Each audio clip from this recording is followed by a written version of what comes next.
Hello বন্ধুরা, কেমন আছো তোমরা সকলে? তোমাদের সকলকে স্বাগতম অ্যানিমে জনসেন্স এক্সপ্লেন চ্যানেলে। আজকের এই এপিসোডে আমি তোমাদের সাথে এক্সপ্লেন করব ড্যান্ডেডানের এপিসোড 1। তো চলুন শুরু করি। এপিসোড 1 অফ ড্যান্ডেডান শুরু হয় আমাদের প্রধান চরিত্র মোমো আয়াসার শক্তিশালী পরিচয় দিয়ে। মোমো আয়াসা একটি হাই স্কুলের ছাত্রী, যিনি একটি পরিবারের অংশ যার সদস্যরা স্পিড মিডিয়াম। তার এক্স বয়ফ্রেন্ড এর সাথে সম্পর্ক ভেঙে যাওয়ার পর মোমো বিরক্ত হয়ে যায়। সে তাকে ডেটের টাকার জন্য ধার নিতে বলছিল এবং হোটেলে যাওয়ার প্রস্তাব দেয়, যা তাকে অস্থিরতায় ফেলে দেয়। তাদের সম্পর্ক ভেঙে যাওয়ার পর মোমো তার বন্ধুদের কাছে তার দুঃখ প্রকাশ করে, যারা তাকে প্রশ্ন করে কেন সে তার বয়ফ্রেন্ডের আকৃষ্ট ছিল। মোমো স্বীকার করে সে শুধুমাত্র তার প্রিয় অ্যাক্টর কেন টাকাকুরার মতো দেখতে বলে তাকে পছন্দ করেছিল, যা তার বন্ধুদের কাছে হাস্যকর মনে হয়। মোমো যখন কষ্টে ভুগছিল তখন সে স্কুলের করিডোরে হাঁটছিল। হঠাৎ সে একটি ক্লাসরুমে একটি ছেলেকে র্যাগিং হতে দেখতে পায়। মোমো সিদ্ধান্ত নেয় সে ছেলেটির পাশে বসবে এবং বুলির হাত থেকে বাঁচাবে। পরে সেই ছেলেটি,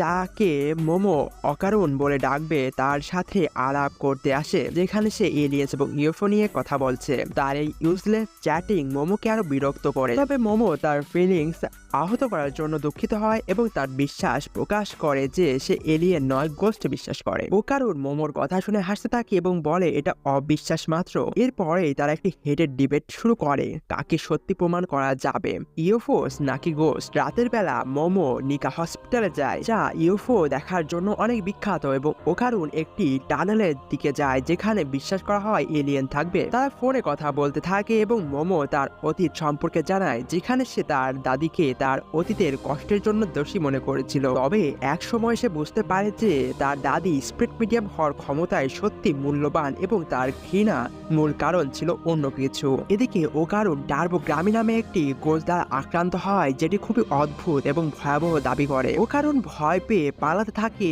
এবং গোস্টের অস্তিত্ব অস্বীকার করে। মমতা চিৎকার শুনে তাকে সাহায্য করতে বের হয়, তবে সে 3টি রহস্যময় চরিত্র দ্বারা বন্দী হয়ে যায়। এই চরিত্রগুলো হলো সার্পোস, একটি এক্সট্রাটেরিয়াল স্পিসিস যা মানুষের এই প্রোডাকশন পাওয়ার নিতে চায়। সার্পোস তাদের শক্তিশালী মেন্টাল পাওয়ার দিয়ে মোমোকে তাদের চক্রান্তে ফেলে দেয়, যার মাধ্যমে তারা তার অনুভূতিগুলোকে নিয়ন্ত্রণ করে। যতই তারা পরিকল্পনা করতে থাকে, মোমোর ফোন বাজে, যা সার্পোসদের মনোযোগ ভিন্ন দিকে নিয়ে যায়। তখনই টার্বোগ্রামের আত্মা সেখানে প্রবেশ করে এবং সার্পোসদের বাধা দেয়। মোমো বুঝতে পারে যে টার্বোগ্রামই আসলে ওকারুনের শরীর নিয়ন্ত্রণ করছে এবং তার সাহায্যে সার্পোসদের পরাজিত করতে সাহায্য করে। টার্বোগ্রানি তাকে হুমকি দেয় যে সে ওকারুনের জিন্স নিয়ে নিয়েছে এবং তাকে মুক্তি পেতে হলে এই গোস্টের বিরুদ্ধে যুদ্ধ করতে হবে। পরিস্থিতি শান্ত হওয়ার পর মোমো এবং ওকারুন দুজনই গোস্ট এবং এলিয়েনের অস্তিত্বে বিশ্বাসী হয়ে ওঠে।